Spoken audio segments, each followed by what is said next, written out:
आज हम बात करेंगे evolution of softwares in post production. वैसे तो फिल्म मेकिंग के स्टार्ट से ही बहुत सारे फिल्म मेकर्स और कंपनीज ने सॉफ्टवेयर्स के ऊपर, टेक्नोलॉजी के ऊपर काम करना शुरू कर दिया था। इवन के अगर हम बात करें अपने ही सब्जेक्ट की, नॉन लीनियर वीडियो एडिटिंग की, तो उसका भी जो सारा एवोल्यूशन बेसिकली सॉफ्टवेयर और हार्डवेयर के कम्बिनेशन से ही शुरू हुआ। थोड़ा सा अगर मैं पीछे जाऊं आपको, जब हम फिल्म स्प्लाइसिंग पे थे या फिर आप लीनियर एडिटिंग पे थे, तो उस वक्त कोई प्रॉपर कंप्यूटर इन्वॉल्व नहीं थे। लेकिन किसी हद तक जो एडिटिंग मशीन्स थी, उनमें भी कुछ सॉफ्टवेयर की टेक्नोलॉजी ज़रूर मौजूद थी।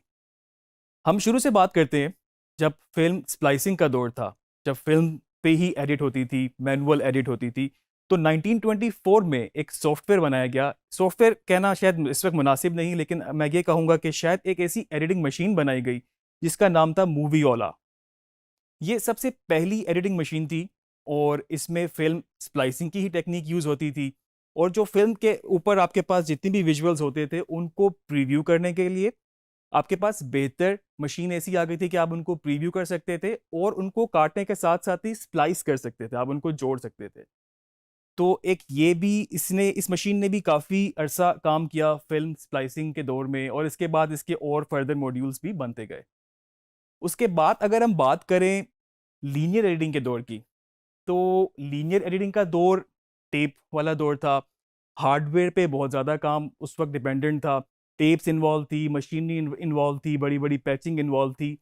तो उस दौर की अगर मैं बात करूं तो 1971 में जो एक सबसे पहला एक एडिटिंग सिस्टम बनाया गया, उसका नाम था CMX 600। और इस मशीन में भी बेसिकली आपके पास क्या होता था, आपके पास दो मॉनिटर्स होते थे। और उन दो मॉनिटर्स में आप, एक प्रीव्यू मॉनिटर था और दूसरा आपके पास फाइनल एडिट वाला मॉनिटर था। और इनको एडिट करने के लिए आपके पास एक लाइट पेन की डिवाइस थी, और उसके थ्रू आप बेसिकली इसमें कट ऐड कर सकते थे और नेक्स्ट कट को साथ में जोड़ सकते थे। ये टोटल 6 सिस्टम्स ही बनाए गए।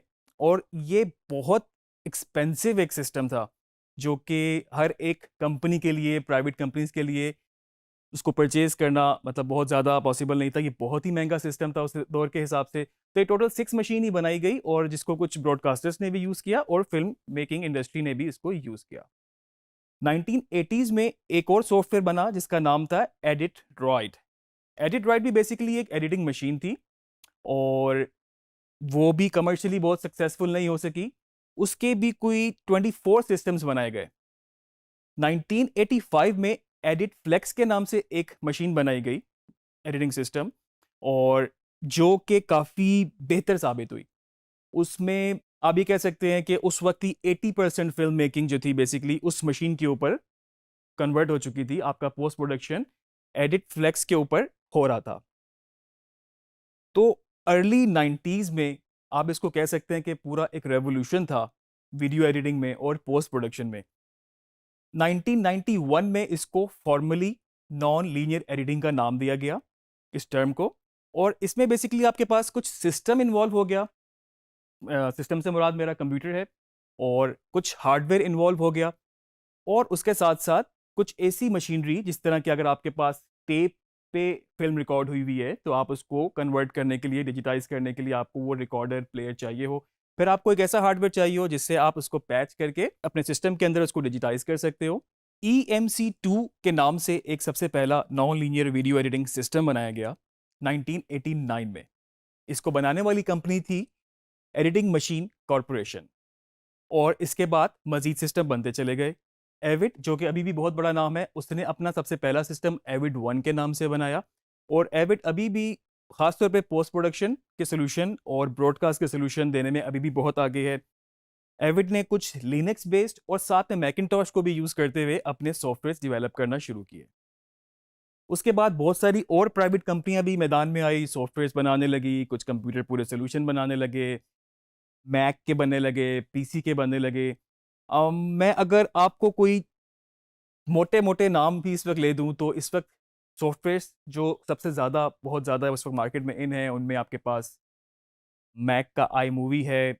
और उसमें आपके पास मैक की ही बात करें तो फाइनल कट प्रो एक बहुत मशहूर सॉफ्टवेयर है मैक का। अभी तक वो प्रोफेशनली फिल्म एडिटिंग और बाकी सारी चीज़ों में भी यूज़ हो रहा है। फिल्मोरा है, और पावर डायरेक्टर है।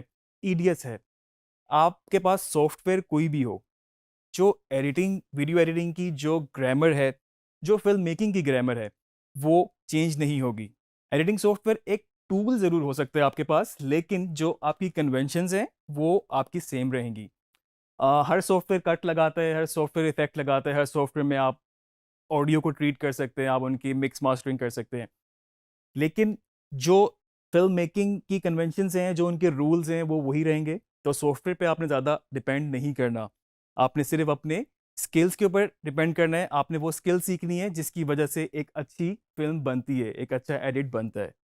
तो मैं अभी मेन सॉफ्टवेयर जो हमारा है एडोबी प्रीमियर, मैं उसकी तरफ आता हूँ। एडोबी प्रीमियर बेसिकली 1989 में पहला इसका सॉफ्टवेयर बना।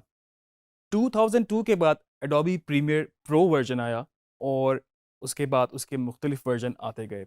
एडोबी प्रीमियर प्रो इस वक्त पीसी में भी अवेलेबल है और मैक में भी अवेलेबल है।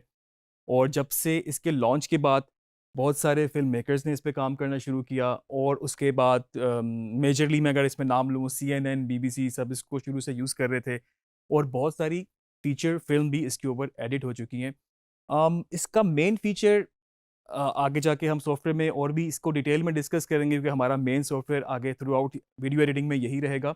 लेकिन इसके कुछ मेन फीचर्स मैं आपको जो चीदा-चीदा फीचर्स हैं वो मैं आपको बता दूँ। उसमें ये है कि इसका सबसे जो बेहतर चीज़ ये है कि आप इसमें डिफरेंट फॉर्मेट्स के ऊपर, काफ़ी ज़्यादा फॉर्मेट्स के ऊपर काम कर सकते हैं, क्योंकि ये क्विक टाइम बेस्ड इसके सॉफ्टवेयर है। और क्विक टाइम की वजह से बेसिकली क्या होता है कि आपके पास जो डिफरेंट फॉर्मेट्स हैं, डिफरेंट कंप्रेशंस हैं, आप इसमें इंपोर्ट कर सकते हैं और आप इसमें काम कर सकते हैं। ये नॉर्मल कम रेज़ोल्यूशन से लेके बड़ी से बड़ी रेज़ोल्यूशन अगर मैं बात करूँ तो इस वक़्त 10K तक इसको रियल टाइम सपोर्ट करता है। डिपेंडिंग कि आपका सिस्टम कितना अच्छा है, आपके पास ग्राफिक्स कार्ड कितना अच्छा है और आपके पास रैम कितनी है, ओवरऑल जो हार्डवेयर एक रिक्वायरमेंट होती है वो कितना बेहतर आपके पास है।